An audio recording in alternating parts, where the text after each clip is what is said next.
you're the average beauty consumer, then you might find the premise of this video utterly ridiculous. But if you are what the internet likes to affectionately call a makeup junkie, or if, like me, you just fell down the rabbit hole of the absolute makeup machine, then you might find yourself in a situation where you know you are buying way too much makeup. Now, if that sounds like you are absolutely not alone. The worldwide beauty, skincare, and cosmetics industry is predicted to be worth $675 billion by 2020. In the UK alone, the beauty industry employs over 1 million people and is worth £17 billion. So just a bit of context in case this is the first time you've ever come across my videos. My name's Kirsty and I've always enjoyed makeup, but I would have said that up until fairly recently, my makeup collection was probably pretty average in size, maybe a little bit bigger than average, but that was mainly because I used to sing and you kind of need different makeup for stage than your everyday makeup. But about 2 years ago, I decided I wanted to improve my makeup skills. Now, the beauty industry now is very different from the one that I grew up with. I grew up when clear mascara and clear lip gloss was all the rage. So it's a very, very different time now. And because of that, I absolutely fell down the proverbial rabbit hole and just was spending way too much. I was buying something from a store at least once a week, some weeks several times in that week. I was getting orders of new makeup before I'd even had chance to kind of play with the things that I'd got in the last order, and I just knew deep down that this was utterly ridiculous. So I decided that a bit of a radical change was needed, and I set out to do a no buy. I did not buy anything beauty or makeup related at all for 3 months. And then after that 3 months, I kind of moved to a low buy for the remainder of the year. Now, over that period of time, I actually learned a lot about my spending habits, what triggers me to buy, and I've been able to kind of manage it now so that I just buy at a very normal level, and I'd love to be able to share those things with you today. So the first thing that stood out to me was that makeup takes so much longer to use up than you think. Now, when I was in the midst of my absolute spending frenzy, one of the things I was really guilty of was buying backups of things. And when I set out on my no buy, I thought after 3 months that I would have not only used up the products that I'd got in my drawer that were kind of open and got those out of my collection, but I was fairly confident that I would have gone, at least opened the backups, but probably have got through them by the end of the year. Now, in these acrylic drawers behind me, amongst other things, there are various backups of concealers, foundations, mascaras, and so on. And the thing is, I bought some of these 2 years ago and I still haven't opened them because I'm still working through products that were open. They just take so much longer to use up than we think. It's crazy. Another example of this is this little bronzer here from Bourjois. Now, I've had this ages and I've used this a lot because I think it's a very good everyday bronzer. It's not too pigmented, so it's really easy to work with, and you're not going to do your makeup in a rush in a morning and run out and find that you look very orange. So for that reason, I have been using this quite a lot, even though it's not necessarily a favorite. And certainly for the last 3 months, I have been using this almost consistently every single day. And as you can see, although I've hit pan and I've hit it considerably, there is a lot of product still in there, and this is old, like it's at least a year old, so it definitely takes a lot longer to use up products than we think. Also, if you've ever come across the panning community, either on Instagram or here on YouTube, so basically that's people who choose to proactively use up makeup in its entirety, hit pan, and kind of use them up. And when you watch their kind of monthly progression, even when they're using products every single day for a month, it's surprising how little progress is made. Makeup takes so much longer to use up than you think. So the second thing I learned, and this was massive for me and still guides my spending even now, and that is what I think I use versus what I actually use. You could also call this what I like versus what I actually use. Now, a really good example of this, or an easy example of this, is if we think about eyeshadow palettes, because it just makes it simple. The eyeshadow palettes that I am really drawn to when I see them kind of on Instagram, or I see a YouTuber reviewing them, or kind of when I'm in a store are palettes that are either colourful, so these bright, beautiful, vivid, unusual colours. I am really drawn to them because, let's face it, the colour stories are really interesting. Not everybody does them. They're kind of a little bit more unusual, although they are becoming more mainstream now. And from a creative aspect, they're the ones where you think, oh my gosh, I could do so many amazing things with those.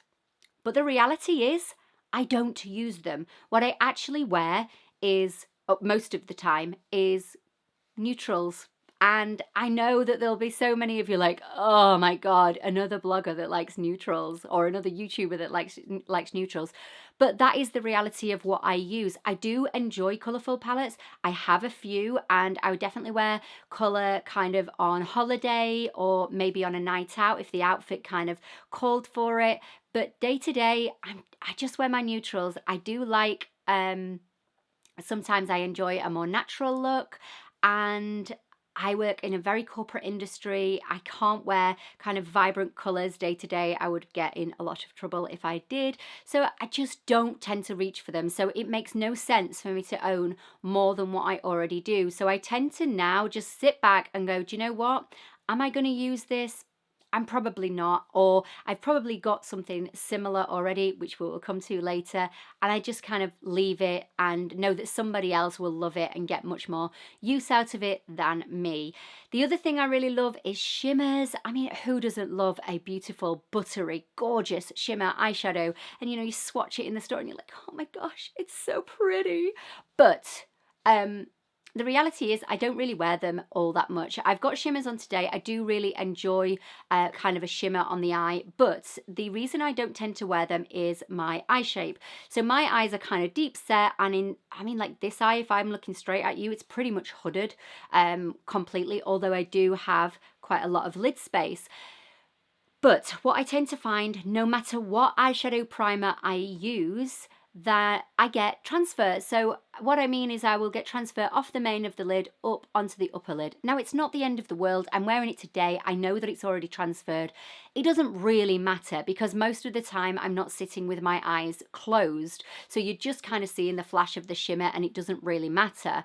But sometimes I don't want it to do that. I don't want it to transfer. So I generally tend to wear more mattes than shimmers. And for shimmers, I tend to buy cream eyeshadows that are going to dry down and then not move at all, not transfer. So I do kind of look at shimmers longingly in products and just think, do you know what? I've got enough already.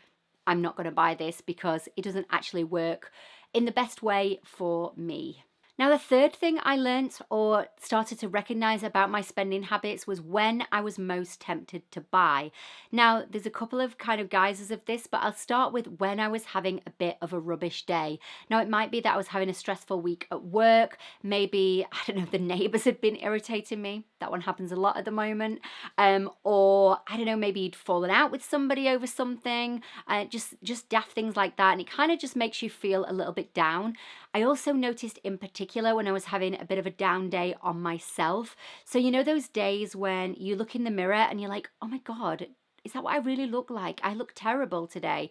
I'm sure you don't, but we say these things to ourselves. And on those days, those were the days that I really wanted to go and buy myself something to cheer myself up. Now, I'm not even going to argue with this or say that it's a stupid thing, because we know that when we buy something new, it is well documented that we get a dopamine hit. So in the moment when you go into the store and you buy something, or you're online and you've ordered something, you will feel better. You get a dopamine hit. But the reality is that is very, very fleeting. By the time you brought the product home and put it in your drawer, you may not even have actually played with it at all. By the time you've got it, that feeling has left you. And if you solely rely on buying stuff to feel better, you will just buy and buy and buy and buy, and it will keep you in this cycle of just owning way too much makeup. It's not a particularly healthy way of dealing with it. The second thing, or the second reason that I felt really tempted to buy was deals or offers. And I think all of us are a little bit guilty of this one. The email drops into your inbox and it's 20% off this today, and you think, oh, that's such a good deal. But I definitely was guilty of buying products that I didn't even want, that weren't on my wish list, that I hadn't thought about because they were on a deal. And the reality is that a deal is only a deal if you wanted the thing in the first place. Otherwise, it's just buying something that you didn't want that's reduced. Just because it's reduced doesn't mean that you should buy it. It just means that it's reduced. If you want it and it happens to be discounted, then fair enough. But it's not a reason to buy something. It's just silly. One other little quick thing about deals, if you are really struggling and you really want to get your spending down at the moment in terms of makeup and beauty, unsubscribe from emails, unfollow brands and kind of retail outlets on Instagram. They're where I found most of the deals. And to be honest, if you don't know it's happening, you just don't know you're missing out. So if you really are struggling, consider unsubscribing. Even if just for a small period of time, you can always go and resubscribe, but you could just unsubscribe for now. Now, after a period of time of doing my no buy and my low buy, perhaps unsurprisingly, I had more money in the bank at the end of each month. But what did surprise me was how much more money I had in the bank at the end of each month. Now, in the midst of my spending spree, I worked out that I was probably spending in the region of £200 a month, every month on makeup. That's almost, it makes me cringe inside to talk about that. Now, I'm sure for some of you, you'll be like, yeah, it's nothing, it's fine. And I'm sure others of you will be utterly horrified that I spent that kind of money. Now, I consider myself to be incredibly lucky. I do have a good job, so I can spend that amount of money if I really want to. But even I think that is a ridiculous amount of money to wear on makeup. It washes off, for God's sake. Like, it's just an insane amount of money to be spending each and every month. Over a period of a year, it's more than £2,000. That is, for a lot of people, a holiday or maybe a couple of holidays. That is a new car for somebody. It's maybe some home improvements. It's a lot of money. If you were to do that every month over a period of 5 years, that is £12,000. That is not only a very lovely car, but you could decorate your entire house. It's a new kitchen maybe. It is a huge chunk paid off your mortgage. It is a lot of money. So I started to ask myself, what is this truly costing me? And I'd like to flip that question to you as well. What is this truly costing you? Because is this £20 concealer when I've already got 7 in the drawer that are okay, do the job reasonably enough? Is this going to benefit my life more than maybe spending time with friends because I only have £20 allocated to kind of spend on things this week? Am I going to get more value out of this item than I am spending time with people I care about? That kind of thing. So I've just started even making it simple like that, but also, is it worth £2,000 a year to me? Absolutely not. It just isn't. And that's coming from somebody that really has fallen in love with makeup. It's not worth that much money. It's just ridiculous. It's truly ridiculous. So another thing I got used to asking myself throughout my low buy, and still ask myself now, is, do I have something similar? So when you see your favorite beauty guru talking about this new palette that is a must buy and you must rush out and get it and it's going to change your life, but I don't need any more makeup, I ask myself, do I have something similar? A lot of the products that I'm going to be drawn to buying are probably going to be those warm neutral mattes, and I have plenty of them. And what I tend to do now is look at the colours in that palette and think, do I have shadows at home already that I could create something similar with? And most of the time the answer is yes. I might need to get 1 or 2 palettes out at a time to do it, rather than that beautifully packaged in one little thing. But it's really not the end of the world, and we really don't need 57 eyeshadow palettes. Like, it's crazy.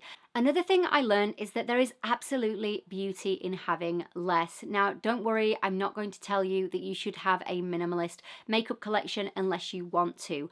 But we're so used to seeing these enormous beauty rooms full of product. And let's face it, they look really nice. Like, most people do them up beautifully and you think, oh gosh, it'd be like a dream every morning. But the reality is that having so much actually gives you there is definitely beauty in having less. For example, in the drawers in front of me that have some of my makeup, if I think about the top drawer that has foundations in, at the moment, I think there's about 7 or 8 different foundations that I'm trying to use up, some of which I'm really not a fan of, but I'm using up because I spent my hard-earned money on them and I'm going to use them up come what may.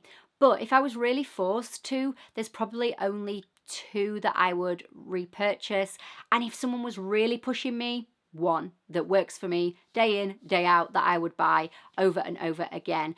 And sometimes it's just enjoyable to have the product that works for you, that you enjoy. You don't need all these other things just filling drawers. Like, what is the point of it? It's there to be used. So there is definitely beauty in having less. As well, it can be quicker to get ready in a morning. You know, if you're like, oh, do I use this today? Do I use that today? Do I want to use this palette? Do I want to use that palette? Sometimes it's just simpler to have less. Now, I know not everybody will be on board with that, and I still do own a ridiculous amount of stuff, so it kind of feels a little bit weird for me to say that, but definitely as time goes on, I am working on clearing things out my collection and just keeping the things that I really, really enjoy and that really work for me. They might not be for everybody else, but they work for me. So what are my spending habits like now? Well, it's been more than 18 months since I started my no buy back in January 2018, and I still do buy makeup, but a lot less than I used to. So in part because I have so much in my drawers that I probably don't need to buy anything else until I'm 72. But I do still buy makeup from time to time, but I really use all of the things that I've talked about in this video, ask myself, do I have something similar? Am I really going to use this? Do I need this? Would I have wanted this if it wasn't on offer? I still ask myself all of those questions, and a lot of the time I walk away and think, do you know what? I'm not going to, I don't need that. It's fine. On the other hand, I am not perfect. I still make mistakes. I still buy things that are outside of my rules, if you like. For example, recently I purchased the Subculture palette, which, I mean, I think we all know about Subculture. So many people don't like it. It may well have been a waste of money. And it's a colour story that I will probably only wear on certain occasions. So, you know, maybe that was a mistake. Who knows? But as I say, I'm not perfect. I do still buy things, but you don't need to feel guilty for buying makeup. It's your money, it's your life. You can still enjoy it. You just don't need to buy everything that is recommended, that is on offer, everything new that's released. You don't need it. And I don't think it's going to add as much value to our lives as we sometimes tell ourselves it will. But you will absolutely see me in the future talking about products that I've bought, because I do still buy makeup, just nowhere near what I used to. Anyway, I hope this video was kind of interesting or maybe helpful, and it's great to be back here on YouTube, and I plan to be back a lot more. I want to do kind of videos that maybe help you in some way, while at the same time just kind of sharing with you, you know, bits and bobs, makeup, fashion, life, all that kind of stuff. So really, really glad to be back. If you've made it this far, thank you so much, and I will look forward to seeing you in my next one. Bye now.